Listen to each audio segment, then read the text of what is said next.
ஞானியாம் சாந்தியும் திருவடி கீழ் பணிகுவேன்.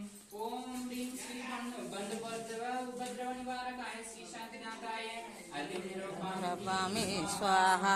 பொண்ணு மனைவியும் இன்றையே பொடியும் தந்தனி இன்றையே வன்மிகரது நீலவே வாமன் சாந்தி பணிகுவேன். ஓம் ரீம் ஸ்ரீ குடும்போ உபதிரவ நிவாரகாய ஸ்ரீ சாந்திநாதாய ரபாமி ஸ்வாஹா. முன்னிழைத்த தீவினைகளால் வழியோடு இகடையும் வெண்ணிற கருத்துடத்தினாய் விமலன் சாந்தியை பணிகுவேன். ஓம் ரீம் ஸ்ரீ அபகீர்த்தி உபதிரவ நிவாரகாய ஸ்ரீ சாந்திநாதாய ரபாமி ஸ்வாஹா.